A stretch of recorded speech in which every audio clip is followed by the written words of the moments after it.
나의 영혼이 잠잠히 하나님만 바라며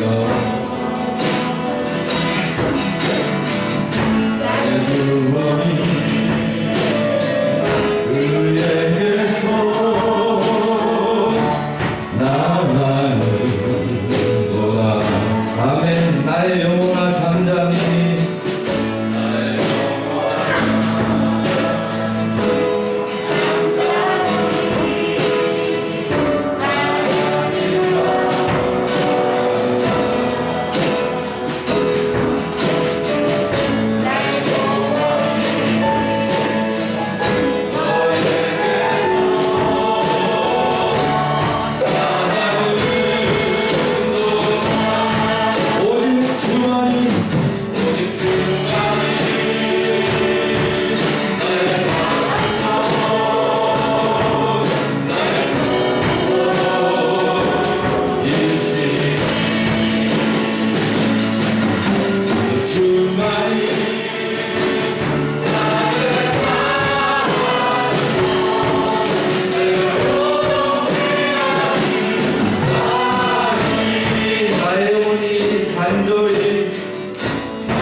나의 평생에 여호와를 송축하리.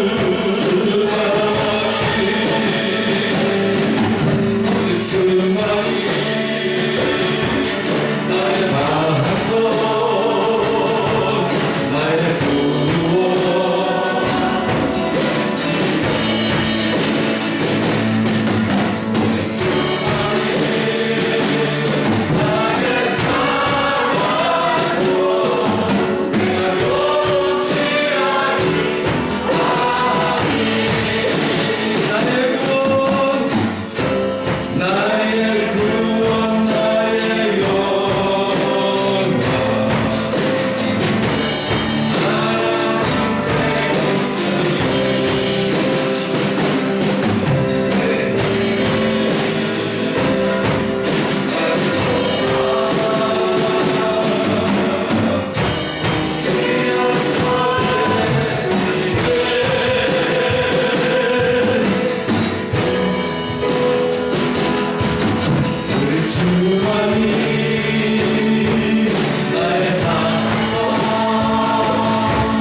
주만이 나의 반석 나의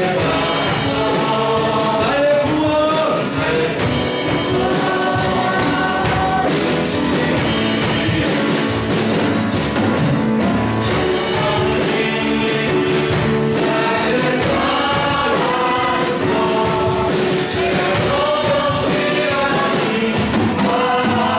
나의 반석이신 하나님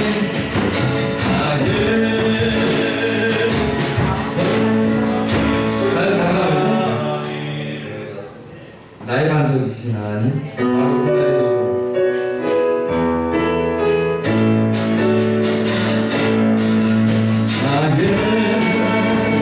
나의 반석이신 하나님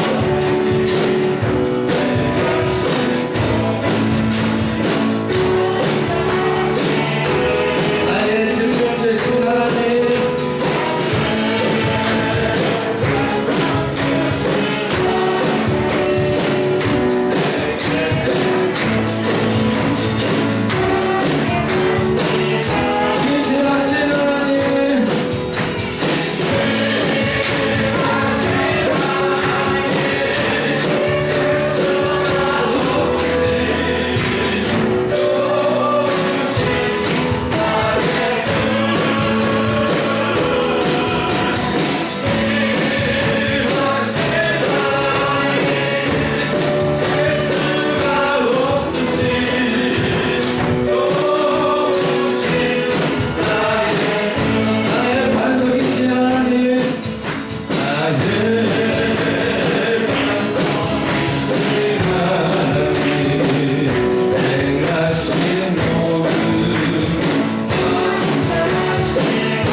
죄송합니다. 제가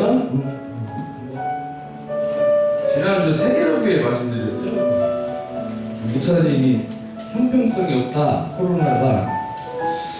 그 얘기 들으면서 다 맞는 말만 하셨어요. 야, 저렇게 정확하게 표현하는 것에 대해서 대단하다고 생각을 했어요.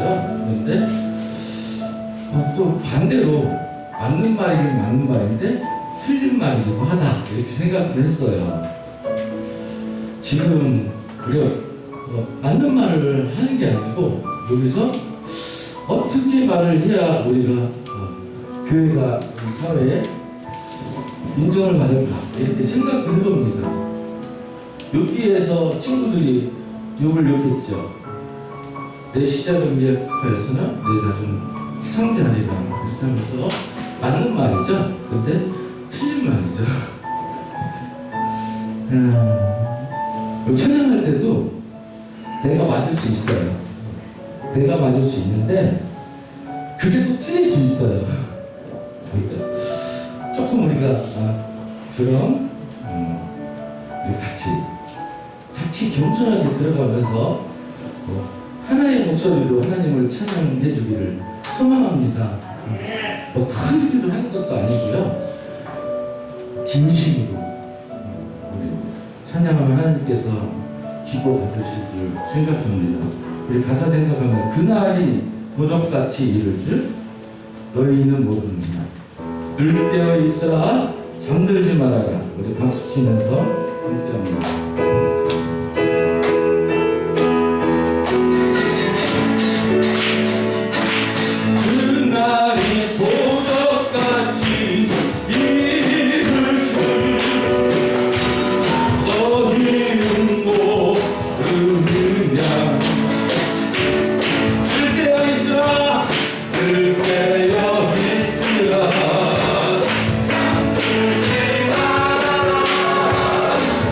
Thank you.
기도하고 감사하고 기뻐하고 할렐루야. 우리 함께 예배에 위해서 기도하는 시간 갖겠습니다.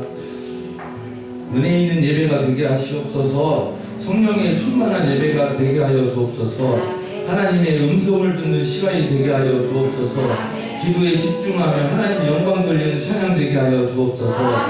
우리 목사님 말씀 속에서 하나님의 능력이, 하나님의 권세가 나타나는 말씀이 되도록 하게 하여 주옵소서. 함께 기도하는 시간 갖도록 하겠습니다.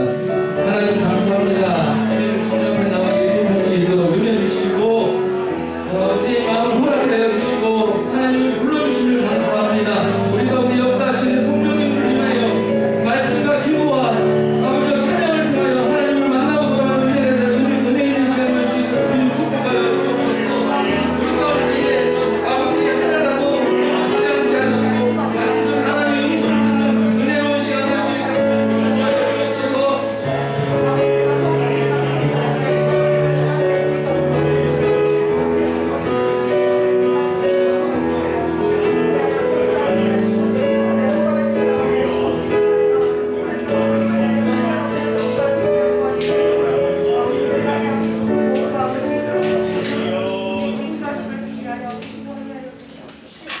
주의 빛과 진리, 주의 진리를 보내시어서 나를 인도하시고 주의 거룩한 산과 주께서 계신 곳에 이르게 하소서. 그런즉 내가 하나님의 제단에 나아가 나의 큰 기쁨에 하나님께 이르리이다. 하나님이여, 나의 하나님이여, 나의 수금으로 주를 찬양하리이다. 아멘. 다 같이 일어나셔서 우리 찬양합니다. 주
기도합니다.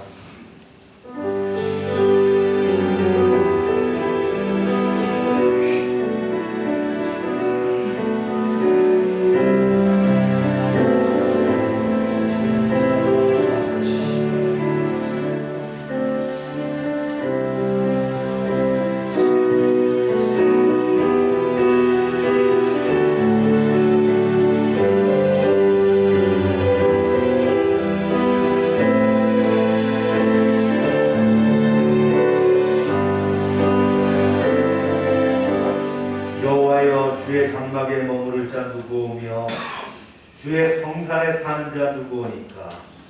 정직하게 행하며 공의를 실천하며 그의 마음에 진실을 말하며 그의 혀로 남을 허물하지 아니하고 그의 이웃에게 악을 행하지 아니하며 그의 이웃을 비방하지 아니하며 그의 눈은 망령된 자를 멸시하며 여호와를 두려워하는 자들을 존대하며 그의 마음에 서원한 것은 해로울지라도 변하지 아니하며 이자를 받으려고 돈을 구워주지 아니하며 뇌물을 받고 무죄한 자를 해하지 아니하는 자니 이런 일을 행하는 자는 영원히 흔들리지 아니하리로다. 아멘.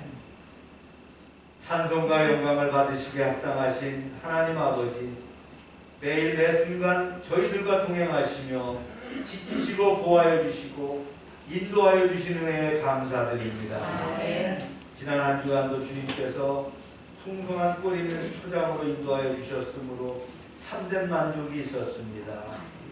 쉴만한 물가로 이끌어 주셔서 평안하고 행복했습니다. 이제 오늘은 은혜가 더욱 넘쳐나는 주일을 맞이하게 하시고 성전으로 부르사 이처럼 복된 예배 자리에 머물게 하시니 감사드립니다.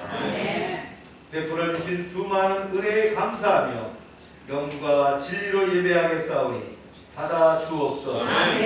예수님의 이름으로 기원하옵나이다. 아멘.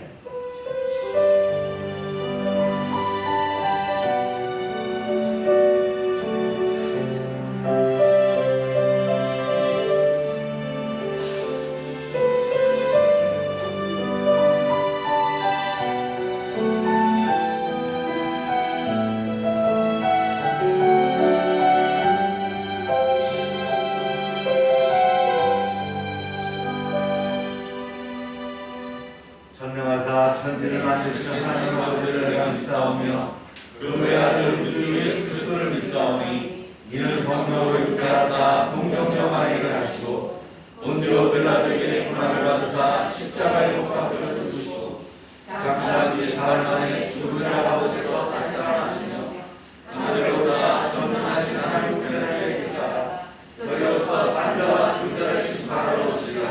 성령을 믿사오며 거룩한 공예와 성도와 소통하는 것과 죄를 사하시는 것과 몸이 다시 사는 것과 영원히 사는 것을 믿사옵나이다. 아멘. 자리에 앉으시기 바랍니다.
하나님께서 이 어둠을 제거하시고 우리에게 소망 가운데 인도하실 줄 믿습니다. 이제 코로나 팬데믹을 이길 수 있는 치유와 능력을 달라고 기도하시고 우리나라와 민족을 위하여 또 정호영 선교사 사역을 위해서 우리 교회 가정과 사업장과 직장을 위해서 기도합시다. 주여 기도합니다. 주여!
모든 사건과 일들은 하나님의 계획 안에서 이루어졌음을 고백합니다. 우리는 알 수 없지만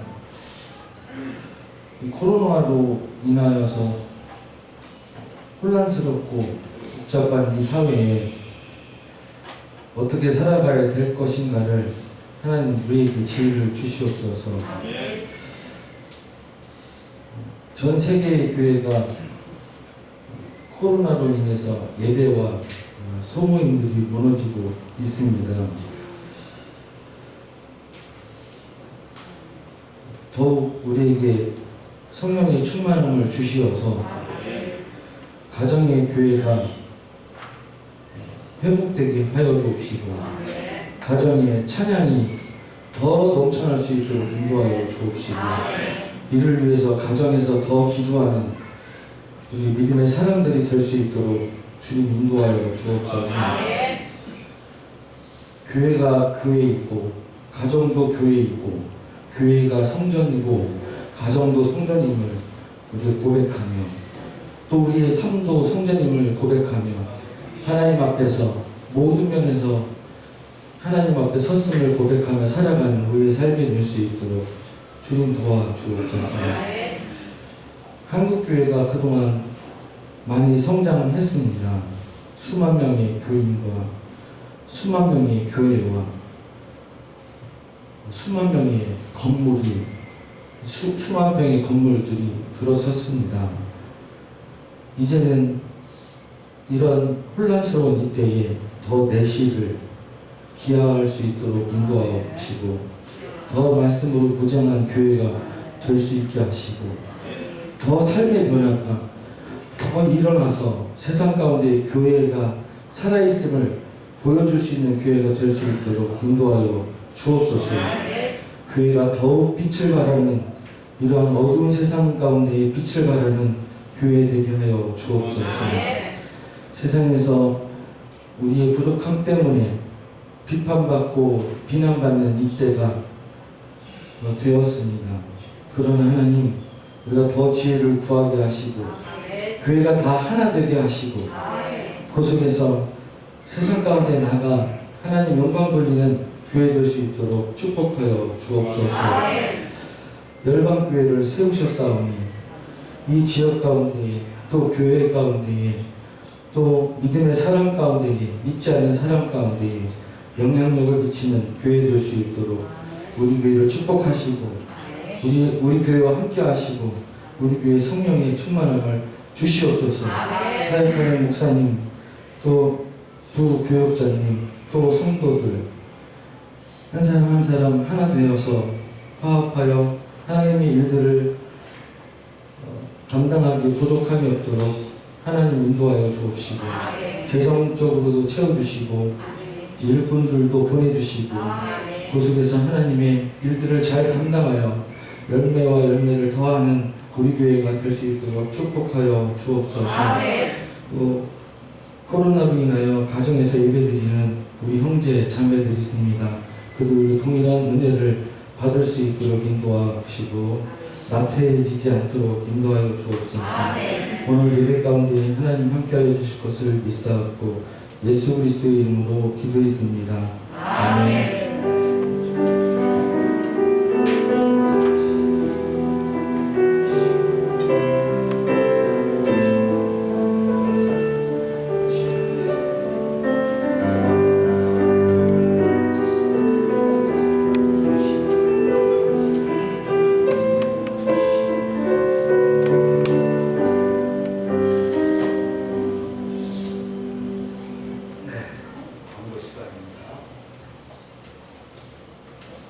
코로나가 이제 300명대, 우리나라가 300명대로 이렇게 내려왔는데 아마 정부에서 그 사회적 거리두기 단계 조정을 할 것 같아요.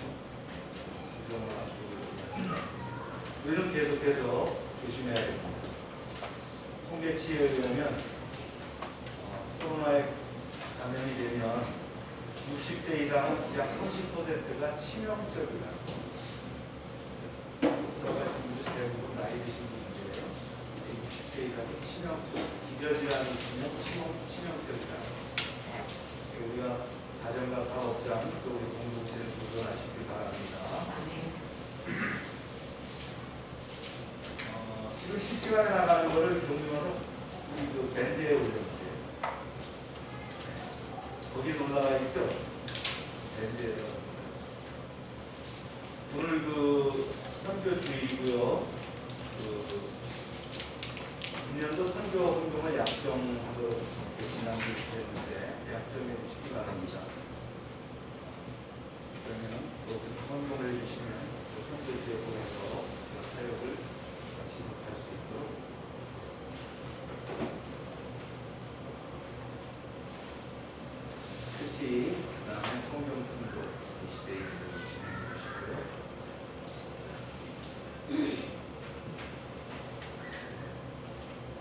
지역아동센터상 공동체 지난주까지 이전 다 했습니다. 아주 뒷정리까지 다 하고 동네에 인사하는 프랭크까지 다 붙여서 다 이전하기로 했습니다. 정명만 도서 고생 많이 했고요. 그거 아주 일주일 내내 몸이 뻑적지근한데 하여튼 감사하게도 어렵고 힘든 일들은 다 또 이렇게 하나님 도와주셔서 잘 해결할 수 있도록 우리가 15년 동안 20만 그릇의 급식을 나눴는데 거기서 참 수천 명의 사람들을 우리가 함께 할 수 있는 그런 장소였습니다. 이제 우리가 1층 카페와 통합회가 운영하는 시스템을 가지고 있는데 그런 프로그램이 개발돼야 됩니다. 금년도 우리 캐치프레이즈죠. 다 같이 읽습니다. 시작. 하나님의 나라와 도전하는 한 해가 되시기를 바랍니다. 오늘 말씀은 로마서 15장 14절에서 33절 말씀입니다. 이런 몇 구절 뽑아서 읽습니다.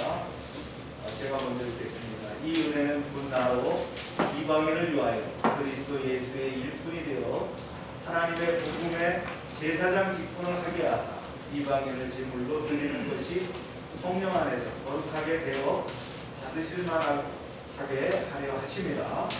그러므로 내가 그리스도 예수 안에서 하나님의 일을 위하여 자랑할 것이니라. 그러나 이제는 내가 성도를 섬기는 일로 예루살렘에 가노니 이는 마게도냐와 아가야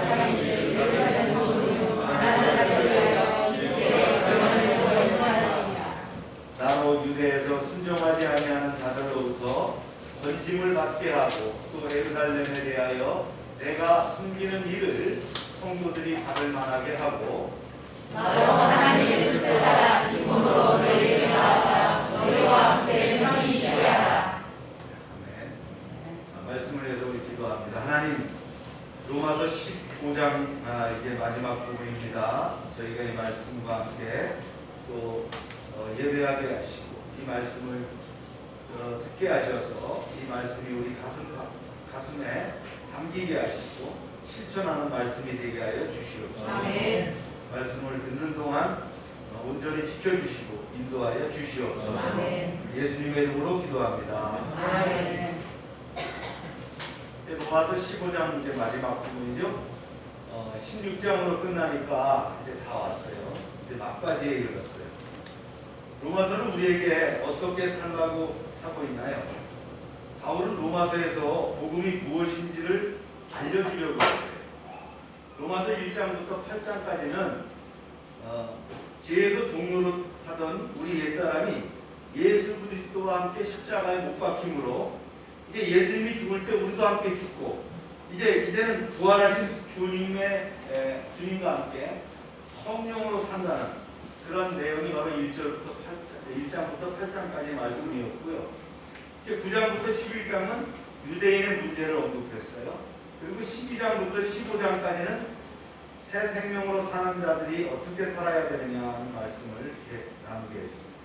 특별히 15장 14절 이제 오늘 말씀입니다. 여기서부터 16장까지는 사도 바울이 이제 편지를 마무리하면서 개인적으로 하고 싶은 얘기들을 기록해 왔어요. 그런데 바울은 이 중요한 서실 말미에 왜 자신의 이야기를 포함시켰을까요? 여기에는 하나님의 의도가 포함되어 있어요. 하나님은 복음을 바울의 신앙 체험을 통해서 정리하게 하셨고 이것을 로마서에 기록하게 하셨습니다. 복음은 이론이 아니죠. 복음은 지식이나 또 사상도 아니고 철학도 아닙니다. 복음은 바로 그리스도를 만난 사람들의 체험입니다. 복음을 체험하고 복음의 능력을 체득한 바울은 로마서에서 기독교의 놀라운 교리를 정리할 수 있었습니다. 복음은 예수 그리스도 십자가의 승리이며 복음은 하나님의 능력입니다. 동의하십니까? 이 복음을 소유하면 어떻게 될 것인가? 복음을 제대로 체험한다면 우리의 삶이 어떻게 변화될까요? 본문에서 바울은 자신이 경험한 십자가 복음을 자신의 삶에 어떻게 적용했는지를 개인적으로 간증한 부분이 오늘 말씀이라는 거예요. 그리고 또 우리에게 이 말씀으로 우리에게 도전을 하고 있어요. 이제 십자가 복음을 듣고 알았으니 그러면 우리의 삶이 복음으로 어떻게 변화될 것인가? 이것을 오늘 말씀을 통해서 묻고 있습니다. 먼저 복음을 접한 바울이, 복음을 체험한 바울이 이제 복음의 제사장이 되었다라는 말씀이에요. 사도 바울은 로마 교회를 이렇게 바라봤어요. 한 말씀 볼까요? 시작. 내 형제들아, 너희가 성령으로 가득하고 모든 지식이 차서 능히 서로 원하는 자임을 나도 확신합니다. 세 가지로 이 얘기했어요. 로마 교인들이 어땠다고요? 선했다는 거예요. 그리고 어땠어요? 지식이 차서 넘쳤다는 거예요. 그리고 서로 권면하는 그런 삶을 살았다는 거예요. 참 얼마나 성숙한 성도입니까? 그러나 바울은 또 이렇게 연결해서 이어가고 있어요. 시작. 그러나 내가 너희로 다시 생산되게 하려고 하나님께서 내게 주신 대로 말미암아 더욱 담대히 대량 너희에게 썼느니. 이 말이 무슨 뜻이에요? 로마 교회 성도들은 신앙생활은 잘하는데 부족한 것이 있다는 거예요. 하나님의 은혜를 아는 자는 성경 지식과 서로 권면하는 일 외에 더 해야 할 일이 있다라는 거예요. 이것을 위해서 뭐예요? 로마서를 쓰게 되었다는 것이죠. 16절에서 바울은 이렇게 밝힙니다. 시작. 이 은혜는 나로 이번을 위하여 그리스도 예수의 이름을 위하여 하나님의 복음의 제사장의 책임을 하게 하사 이방인을 제물로 드리는 것이 성령 안에서 거룩하게 되어 받으시는 하게 하십니다. 이제 첫 번째 대제의 핵심 주제가 되는 말씀입니다. 자신이 받은 은혜를 로마 교인들에게 상기시키고자 로마서를 썼다는 거예요. 그럼 그 은혜가 무엇이냐? 예수의 일꾼이 돼서 복음의 제사장이 됐다는 거예요. 오늘 본문 보니까 그랬죠. 이방인을 제물로 드리는 것이 성령 안에서 거룩하게 되어, 즉 뭐예요? 이방인 전도의 문을 여는 제사장이 됐다, 그런 얘기예요. 바울이 이 받은 은혜는 이것 말고도 많죠. 부활하신 주님을 만났어요. 또 사역의 현장에서 많은 능력이 나타납니다. 병자들을 고치고 귀신이 떠나가고 빌립보 감옥에서 착고가 풀리고 옥문이 열리고 그 소수거만 갖다가 대도 병자가 병이 떠나가는, 진짜 자랑할 거리가 많아요. 그런데 그런 한 가지만 자랑했어요. 이렇게 자랑했죠. 시작. 그러므로 내가 그리스도를 통해서 하나님의 일에 대하여 자랑하는 것이 있으나 그리스도께서 이방인들을 순종하게 하기 위하여 나를 통하여 역사하신 것 외에는 내가 감히 말하지 아니하노라. 바울은 많은 능력을 받고 이적을 행했지만 자랑하지 않겠다고 합니다. 그는 능력을 과시하기보다는 그 능력을 통해서 한 가지를 자랑한다고 했어요. 바로 이방인들을 구원하기 위해서 자신을 부르시고 쓰셨다는 것입니다. 잃어버린 영혼을 구하는 복음의 제사장의 직분을 주셨다는 거예요. 우리는 하나님의 목적을 잃어버리면 안 됩니다. 하나님은 우리가 자신의 이름을 높이고 안락한 생활을 누리고 축복과 능력으로 살도록만 하신 것이 아니라는 거예요. 그 목적은 중요한 목적이 있는데요. 잃어버린 영혼을 구하는 복음의 제사장이 되게 하셨다는 거예요. 바울은 믿지 않은 자들에게 복음을 전하는 게 얼마나 중요한지를 강조하기 위해서 이렇게 또 간증을 했어요. 시작. 이로 인하여 내가 예루살렘으로부터 교회에 가요 일리고까지 그리스도의 복음을 충만하게 전하였다. 또 내가 그리스도의 이름을 부르는 곳에는 복음을 전하지 않는 일을 힘썼노니 이는 아멘토 위에 전축하지 않으려 함이라. 기록된 바 주의 소식을 받지 못한 자들이 볼 것이요 듣지 못한 자들이 깨달으리라 함과 같으니라. 바울은 이방인 사도로서 행한 지금까지의 이방인 전도 사역에 대해서 간략하게 이제 언급하고 있습니다. 즉 이미 복음이 전파된 곳은 피해서 복음이 들어가지 않은 이방인들이 있는 곳에서 성령의 능력으로 수많은 표적과 기사를 행했다는 거예요. 총 3차례에 걸친 전도 여행을 하면서 예루살렘으로부터 이제 아드리아해의 동쪽 연안인 일류리곤까지 복음을 전파한 사실을 기록하고 있어요. 여기서 주의 소식을 받지 못한 자들이 볼 것이요 듣지 못한 자들이 깨달으리라 9절이 나오죠. 그 이사야 52장 15절에 말씀을 인용한 거예요. 그러니까 유대인이 아닌 이방인들이 아직 복음을 듣지 못한 자들이지만 이제 복음을 듣게 될 것이라는 뜻으로 바울의 소명이 뭡니까? 이방인의 사도예요. 이방인의 사도로 부름을 받았다 이렇게 얘기를 하고 있잖아요. 그 얘기를 지금 하고 있는 거예요. 지난 28일 날이에요. 서울 장위동의 모녀에게 있었던 사건인데요. 그들이 열심히 일해서 모은 돈과 또 재개발을 통해서 집을 매각함으로 얻어진 돈이 있어요. 약 28만 달러. 우리나라 돈으로 하면 3억 1천만 원에 해당되는 엄청난 돈이죠. 이제 환율이 오르면 환전해가지고 이제 새 집을 살 거라고 궁금을 가지고 있었어요. 그런데 이 딸이 말이죠. 이삿짐을 정리하다가 보니까 비닐봉투에 싸서 이불에 감춰놓던 이 돈 뭉치가 없어진 거예요. 달러로 환전하는 돈 뭉치가 없어졌어요. 올 10월에 이제 새 아파트로 입주하도록 되어 있어서 그 비용을 치를 건데 이게 없어진 거예요. 정황은 이래요. 함께 사는 어머니가 치매예요. 그래서 가끔 쓸만한 물건도 내다버리는 실수를 했는데 이 어머니 생각은 이사 간다 그러니까 짐을 좀 줄여야 되겠다 이런 생각에서 갖다가 버린 거예요. 어디다가 집 앞에 쓰레기 모이는 곳에 갖다 버렸어요. 또 없어졌죠. 딸이 급히 경찰에 신고해서 돈을 돌려주면 살해하겠다. 제발 찾아주세요 했는데 아직 행방이 묘연합니다. 아직 찾았다면 못 들었죠. 참 그들이 그 전 재산인데 이게 없어졌고요. 사도 바울은 다메섹 가던 길에서 부활하신 주님을 만난 이후에 그가 가진 비전은 복음의 제사장으로 이방인들에게 복음을 전하는 거였어요. 그는 늘 이 사명을 붙잡고 살았고 이 사명의 생명을 걸었어요. 그리고 달려갔어요. 그러면 우리는 어떤가요? 우리는 어떤 삶이냐? 예수 믿고 구원의 은총을 누리고 사는 나는 어떤 비전을 붙잡고 있느냐? 혹시 이 장희동의 치매노인처럼 귀한 돈을 버리듯이 내 중요한 사명을 이 복음의 제사장이라는 이 직분을 갖다 버린 것은 아닌가? 우리 다시 한번 리프렉션 해봐야 될 필요성이 있다라는 거예요. 우리가 잊어버리고 사는 거 아니냐?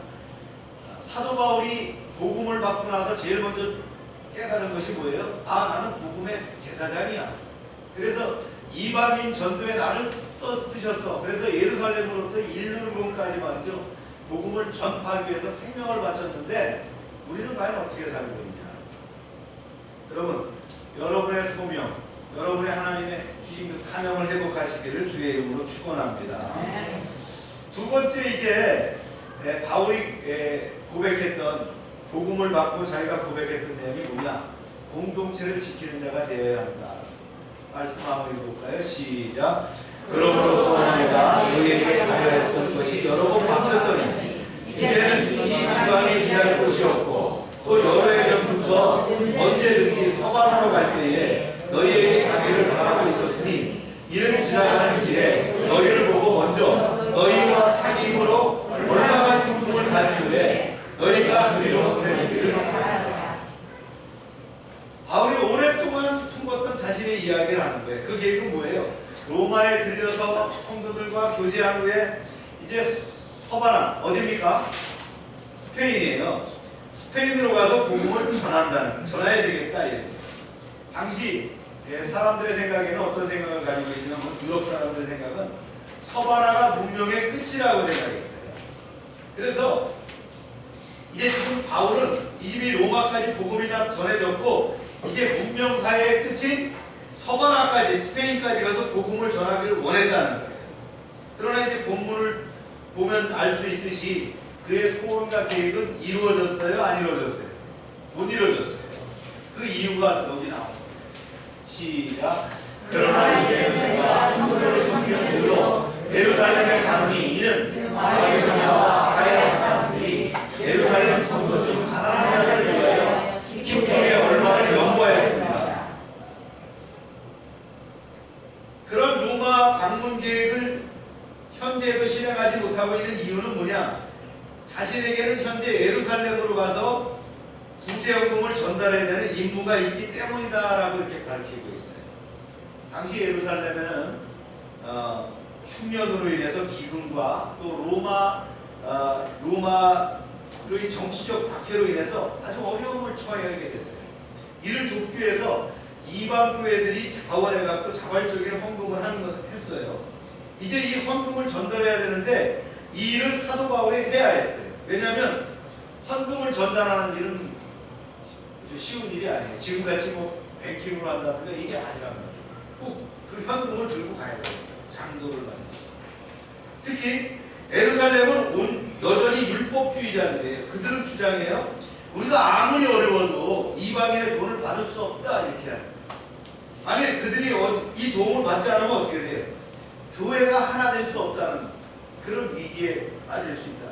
그래서 사도 바울이 이 중요성을 알고 자신의 모든 그 소원과 계획, 즉 서바나로 가서 복음을 전하는 일을 취소하고 예루살렘으로 가게 되었다. 이게 뭐 이렇게 대단한 일인가 생각할 수 있지만 우리가 지형을 보면 이해가 가요. 보세요. 고린도에서 서바나까지 여기 2라고 쓴 곳이 고린도 지역이라면 그리스 고린도 지역이라면 서바나까지가 2,400km예요. 그런데 만일 사도 바울이 예루살렘에 갔다가 로마를 거쳐 예루살렘은 여기서 맨 밑에 동그라미 유다라고 하는 곳이 예루살렘 지역이에요. 여기서 말이죠. 로마를 거쳐서 스페인으로 가면 4,800km예요. 물론 지금 같은 비행기 3시간이 가야죠. 근데 그때는 무동력선을 가지고 가는 거예요. 바람을 이용해서 노를 져서 가는 거예요. 제대로 갈지 안 갈지도 몰라요. 가다가 유로블라와 같은 이 큰 폭풍을 만나면 말이죠. 전복될 수도 있고 생명의 위협을 느낄 수도 있다. 그런데 지금 사도 바울은 자기 소원을 그만둔 거예요. 바로 예루살렘에 있는 성도들에게 헌금을 전달하는 것이 그 이유입니다. 유대인과 이방인을 하나로 묶는 일. 다시 말해서 하나님의 공동체를 이루기 위해서 사도 바울은 자기 계획을 취소하였다는 거예요. 자기 계획을 완전히 전환할 수밖에 없는 거예요. 인생의 목표가 바뀌어버렸다는 거예요. 말씀을 한번 볼게요. 시작. 저희가 바꿔서 하였거니와 또한 저희는 그들에게 빚진 자니 만일 이방인들이 그것을 영적인 것을 나눠 가졌으면 육적인 것으로 그들을 섬기는 것이 마땅하니라. 그러므로 내가 이 일을 마치고 이 열매를 그들에게 확증한 후에 너희에게 들렸다가 서완하러 가리라. 내가 너희에게 나갈 때에 그리스도의 충만한 복을 가지고 갈 줄을 아노라. 이 구제헌금은 유대인들에게 영적으로 빚진 이방인들이 기쁘게 감당한 거라는 거예요. 유대인을 통해서 복음을 받았기 때문에 그 감사의 제물로 드려진 것이 바로 이 구제헌금입니다. 이걸 이렇게 설명합니다. 바울은 여기 소망을 하고 있어요. 이 일을 마친 다음에는 내가 그리스도의 축복을 가지고 로마를 방문했다가 서반하러 가겠다. 4,800km 가겠다. 역사적으로 갔어요? 못 갔어요? 못 갔어요. 결국 로마에 가고 죽잖아요. 그죠? 순교당한다. 우리가 믿음으로 세상에 영향력을 가져야 하는데 오히려 우리가 세상에 나쁜 영향력을 받는 경우가 많다는 것이 참 안타깝죠. 세상은 이미 사단의 전략으로 개인주의가 팽배합니다. 그래서 세상은 자기 중심의 개인주의예요.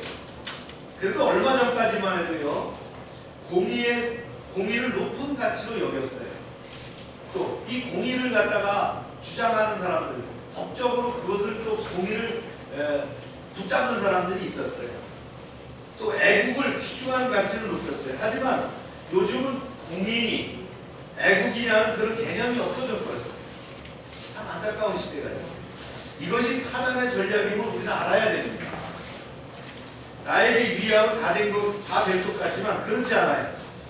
모두가 개인주의에 빠져서 어떻게 돼요? 공동체가 무너지고 결국은 나도 죽게 되는 그런 상황이 될 수 있다는 것을 우리는 염려해야 돼요. 기도해야 돼요. 우리가 필리핀에 선교를 하고 있잖아요. 필리핀이 예전에는 우리나라보다 잘 살 때가 있었어요. 한국 국난 때도 우리나라에 파병을 해가지고 도왔습니다. 전투부대가 200대대가 와가지고 싸워서 그들도 많이 죽었어요.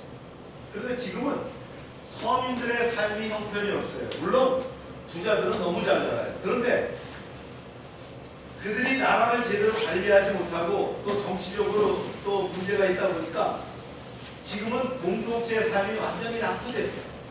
대학 졸업자가 한 20만 원도 못 받는 그런 수준이에요. 뭐 그 나라는 20만 원 못 받으니까 물가가 싸요? 그렇지 않아요. 쌀값도 쌀값대로 받는 거고요. 공산품은 공산품대로 갔단 말이에요. 그러니까 참 얼마나 낙후돼 있어요. 레안 자매가 한국말 모르니까 이 말은 못하겠지만, 그러니까 레안 자매가 한국에 왔을 때 부산에 있는 그 이미영 목사 아들 치과에 가서 진단을 해보니까 32개 이빨 가운데 16개가 상했어요. 그때 나이가 30살 초반이었는데, 아니 그런 아가씨가 이빨이 다 그냥 말이죠, 반이 이상이 있다는 문제가 있어요. 한국에서는 그걸 단번에 못 고쳐요. 그죠? 아마 그거 고치려면 몇 년 걸려야 고칠 거예요.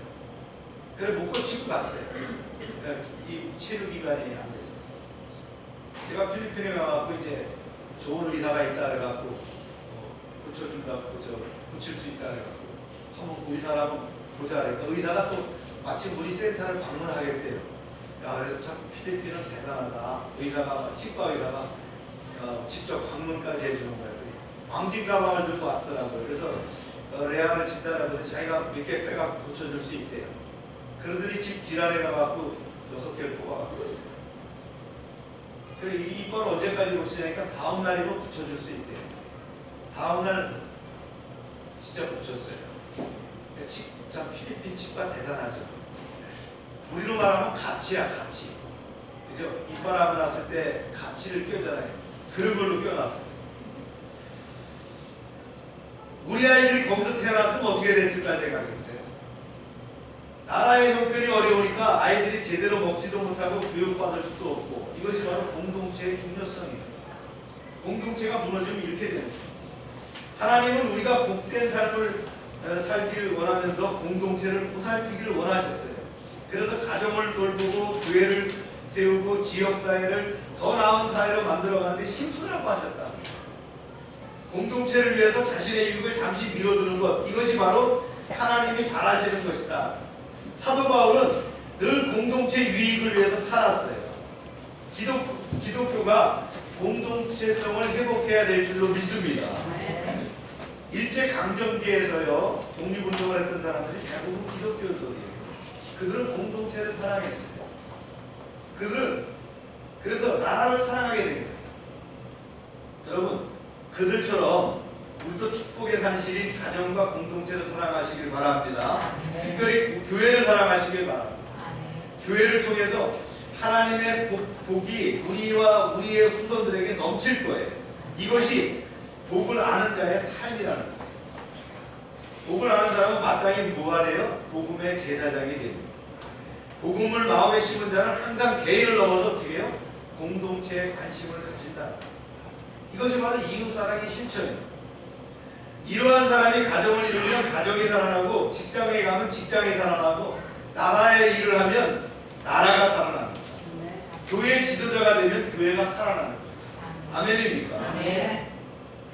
이제 코로나 이후에 앞당겨진 미래도 신대륙과 마찬가지라는 거예요. 우리는 이전 세계에 없던 것들을 다시 만들고 한 번도 안 해본 것들을 시도하는 중이에요. 세상이 어떻게 됐어요? 온택트 상황으로 됐어요. 이게 비대면입니다. 그걸로 원격 진료도 하고요, 원격 교육도 하고요, 원격 미팅하는 이런 세상이 열렸어요. 디지털로 인공지능, 로봇, 빅데이터, 5G 이런 기술의 이 융합되는 이것이 굉장히 빨라졌어요. 어제도 어느 텔레비전에서 하루 종일 AI에 대한 얘기를 하고 있더라고요. 우리가 시대를 바꿔가고 있다는 거예요. 코로나 이후에는 이제 신대륙과 같다는 말이 저는 역시 동의를 해요. 우리가 새로운 시대가 열린다. 구글이 뽑은 그 세계적인 미래학자가 있어요. 미국 다빈치 연구소 소장인 토마스 프레이. 그에게 이제 물었어요. 포스트 코로나, 즉 코로나 이후를 한마디로 정의해달라 이렇게 얘기했더니 그는 뭐라고 얘기했냐? 그걸 리부트라고 얘기했어요. 코로나 이후에는 리부트다. 이렇게 얘기했어요. 우리는 블랙스완 중에 블랙스완을 목격하고 있다. 이 블랙스완이라는 건 스완은 그 백조예요. 블랙스는 뭐예요?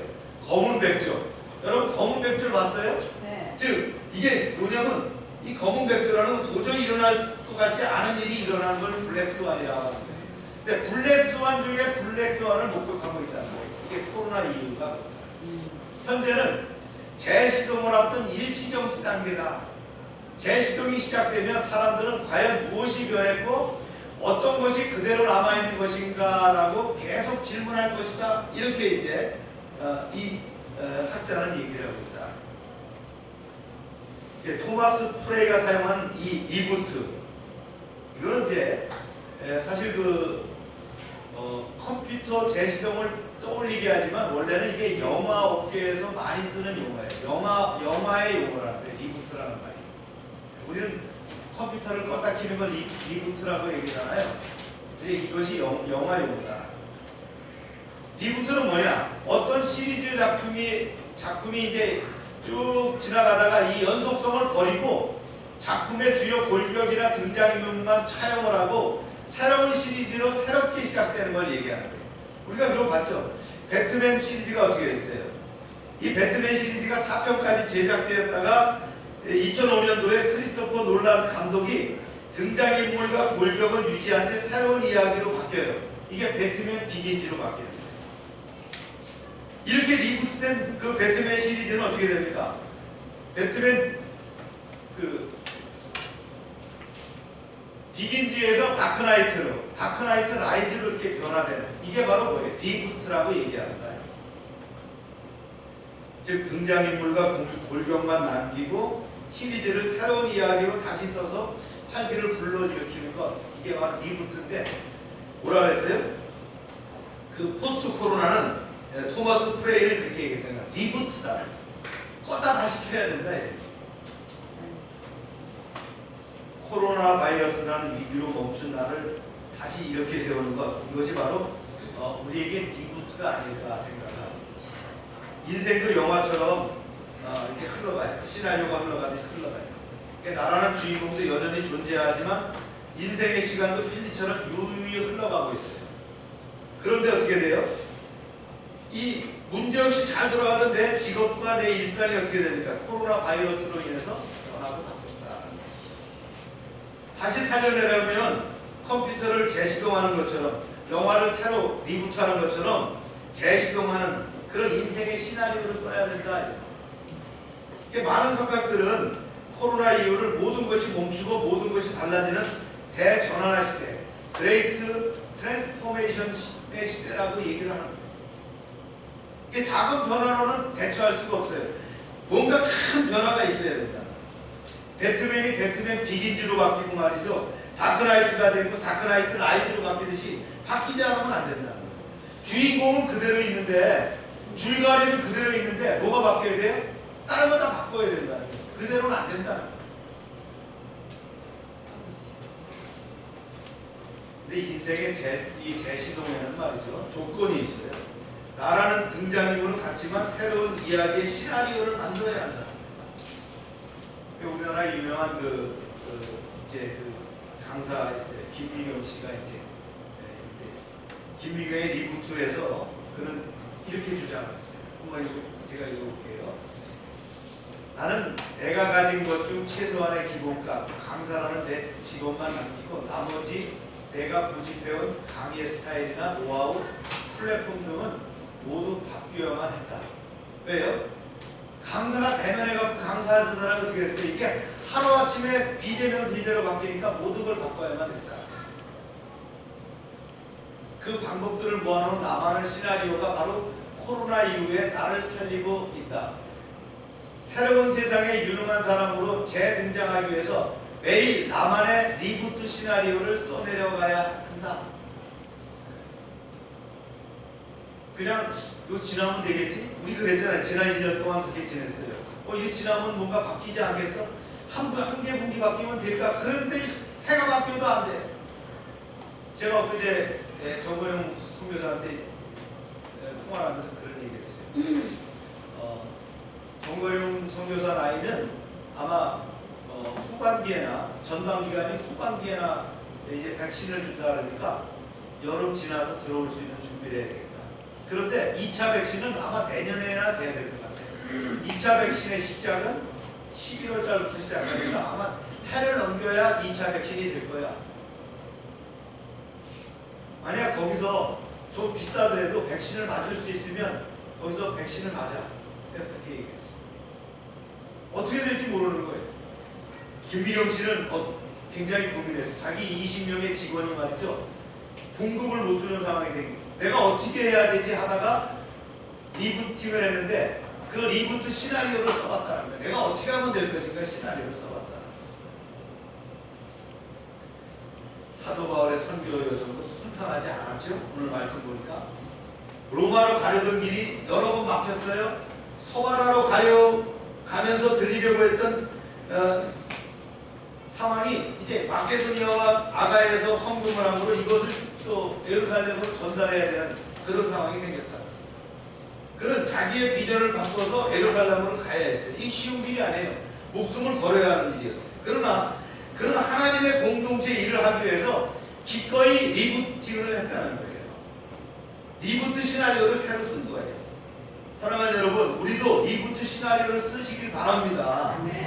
이 어려운 시대를 돌파하고 나갈 시나리오 10줄 정도로 간단하게 시놉시스, 개요라고 하죠. 한번 써보세요. 나는 지금 이 상황에서 어떻게 새로이 바뀌어야 될 것인가. 그리고 이 시나리오에 따라서 내가 해야 될 과제가 뭐냐. 투두리스트가 있다면 그걸 만들어 봐야 되는 거예요. 그리고 그것을 실천해 나가는 것이 우리가 새로운 시대를 열어가는 것이다. 그리고 늘 이제 우리가 염두에 둘 것이 뭐예요? 내가 나아갈 방향이 공동체를 지키는 것이지 이거를 구별해 봐야 된다. 내가 하는 일이 공동체를 보존하며 공동체를 지키는 것이고 공동체를 돌보는 일에 포함됩니다. 아멘입니까? 네. 사도 바울은 그렇게 자기를 리부트해서 어떻게 했어요? 네. 서반하러 갈 것을 어디로 갔다고요? 이제 발걸음을 돌려서 예루살렘으로 갔다. 결국 죽음의 길로 간 거죠. 네. 그 길을 갔다. 사랑하는 여러분, 공동체를 돌보며 지키는 여러분 되시길 축원합니다.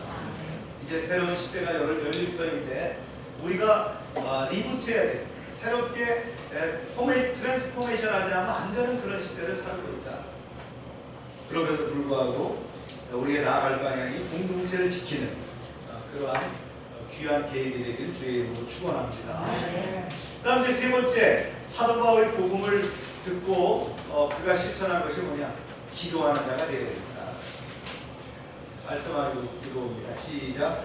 형제들아, 내가 우리 주 예수 그리스도와 성령의 사랑으로 말미암아 너희를 원하노니 너희 기도에 나와 힘을 같이하여 나를 위하여 하나님께 빌어 나로 유대에서 순종하지 아니하는 자들로부터 번짐을 받게 하고 또 예루살렘에 대하여 내가 숨기는 일을 성도들이 받을 만하게 하고 나로 하나님의 뜻을 따라 기쁨으로 너희에게 나아가 너희와 함께 편히 쉬게 하라. 평강의 하나님께서 너희 모든 사람과 함께 계실지어다. 아멘. 이렇게 기도했습니다.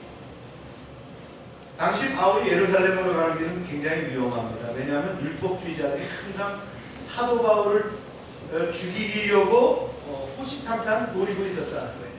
그런데 뜻을 이루지 못했어요. 왜냐하면 그가 로마 시민권자였기 때문이죠. 그런데 사도 바울이 제발로 예루살렘에 가면 이야기는 달라져요. 그래서 사도 바울은 로마 교인들에게 중보 기도를 부탁합니다. 이런 내용들을 부탁했어요. 첫 번째가요, 과격한 유대주의자들로 인해서 박해와 위험으로부터 보호해달라. 안전을 보호해달라. 두 번째는 예루살렘 성도들이 기쁜 마음으로 구제헌금을 받아들이도록 기도해달라. 또 하나는요, 로마 교회의 방문이 이루어지도록 기도해달라. 이게 이루어졌어요. 그죠? 결국은 제수가 돼서 말이죠. 수감되게 됐으니까 로마로 이루어졌죠. 예루살렘에 구제 헌금을 전달하는 일은 그렇게 쉽지 않았어요. 혹자는 그렇게 얘기했었어요. 어려운 사람들 돕는데 돈 들고 하는데 뭐 이렇게 어렵겠어. 여러분, 교회에서도 좋은 일 하다가 욕먹고 주저하는 경우가 많죠. 그게 교회 밖에, 교회 안 다니는 사람이 그렇게 안 해요. 교회 같이 다니는 사람이 그렇게 어렵고 힘들게 하잖아요. 남을 도우려다가 오히려 오해를 받아 욕을 먹을 수도 있어요. 우리가 15년 동안 일을 해왔잖아요. 늘 참 조심스러웠단 말이에요. 사실 돈 받는 것보다도요, 돕는 게 훨씬 힘들어요. 구제하고 도와주는 게 어려워요. 그래서 사도 바울은 기도하는 거예요. 만일 사도 바울이 가져온 헌금을 예루살렘 교회가 받지 않는다고 가정해보세요.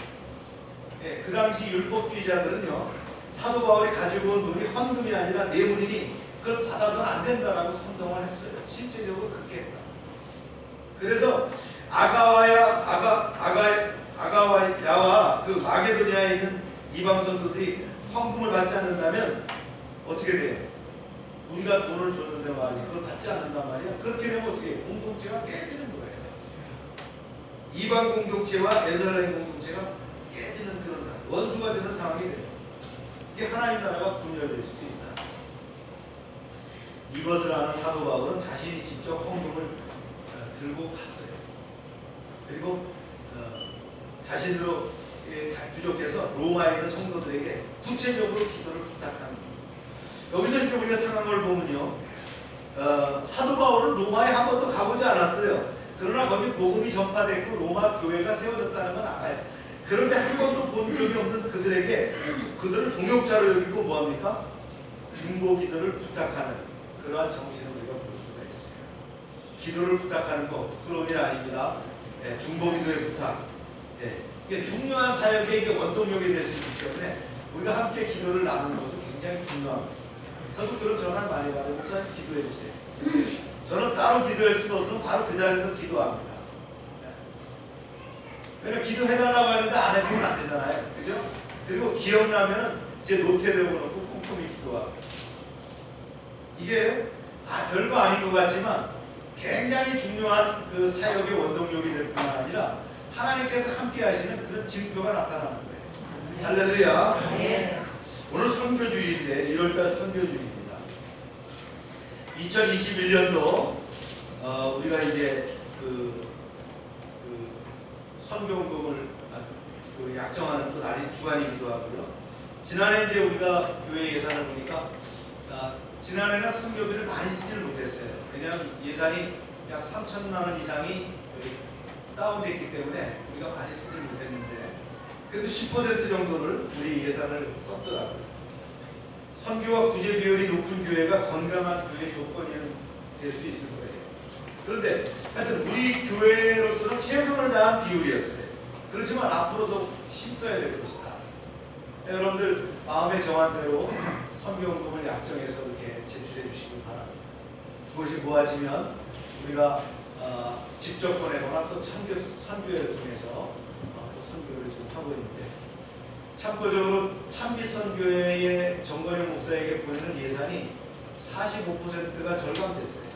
좀 아쉽고 안타까운 일인데 그래서 이것을 그렇다고 사역이 줄여야 되느냐 그런 건 아니란 말이에요. 그래서 어떻게 해야 될 것인가를 기도하고 있습니다. 가까이 있는 강 목사님하고도 의논을 했고 이것을 우리가 어떻게 보충을 할 것인가 지금 기도하고 있는데 또 하나님께서 함께 하실 거예요. 우리 지금 사역이 왕성하게 일어나고 있기 때문에 하나님도 도와주실 거라고 믿습니다. 우리가 이제 모두 선교 현장에 나갔으면 좋겠지만 그럴 수 없잖아요. 지금은 더욱 그렇거든요. 그럼 우리가 어떻게 해야 되냐? 복음을 전한 자들을 위해서 우리가 기도해야 될 것이다. 특히 선교사님을 위해서 기도해 주시길 바랍니다. 우리 정거령 선교사님을 위해서 더욱 기도해 주시고요. 그도 기저질환이 있기 때문에 질환이 있기 때문에 코로나 위험으로부터 보호돼요. 위험에서 건져주도록 기도해야 되고요. 또 사역을 잘하도록 기도해야 되고요. 그 다음에 그런 필요가 채워지도록 기도해야 되고요. 우리가 물질로도 또 공급해야 될 줄 믿습니다. 이제 오늘 메시지는 이제 그렇죠. 바울이 자기의 개인적으로 받은 그 복음을 통해서 어떻게 변화됐는가를 언급을 한 거예요. 즉 그런 거죠. 너희가 정말 복음을 받았다면 너희는 어떻게 변화됐느냐. 우리에게 주는 도전입니다. 복음의 제사장으로 변화되었다. 공동체를 지키는 자로 변화되었고요. 복음을 위해 기도하는 자로 변화가 되었다. 이것이 바로 하나님의 마음이죠. 우리가 복음을 받은 자로서 이제 복음의 제사장으로 공동체를 지키는 자로 복음을 위해 기도하는 자로 쓰여지기를 주의 이름으로 축원합니다. 기도합시다. 참 좋으신 하나님 아버지, 2021년 새 5번째 주일 예배를 드리게 하심을 감사합니다. 오늘은 바울이 복음을 체험하고 변화된 자신의 고백을 은혜로 말씀으로 나눴습니다. 바울의 신앙 체험이 우리에게 귀한 교훈이 되게 하여 주시옵소서. 먼저 우리도 바울처럼 복음의 제사장 직분을 감당하게 하여 주시옵소서. 이방인을 하나님께 인도했던 바울처럼 우리도 영혼 구원과 선교와 지역사회를 품는 복음의 제사장으로 쓰이는 영광을 허락하여 주시옵소서. 또한 바울처럼 공동체를 지키는 자가 되게 하여 주시옵소서. 우리는 신앙 안에 있다고 하면서 공동체 의식이 부족합니다. 우리 교회부터 공동체를 사랑하게 하고 공동체를 지키는 운동이 한국교회에 확산되게 하여 주시옵소서.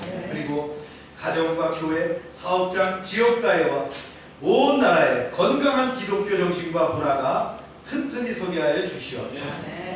그리고 복음을 위해 함께 기도하게 하여 주시옵소서. 나만을 위한 기도가 아니라 대가족을 위한 기도의 범주를 넘어서서 교회와 지역사회, 나라를 위해 기도하는 지경이 넓혀지게 하여 주시옵소서.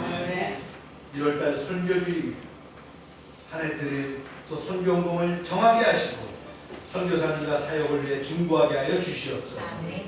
금년도 저희에게 주신 하나님의 사람아 도전하라는 말씀을 되새기며 힘차게 나아가게 하시고 새롭게 이제 리부트하는 그런 교회 되게 하여 주시옵소서. 예수님의 이름으로 기도합니다. 아멘. 다 같이 일어나셔서 312장 찬송을 마칩니다.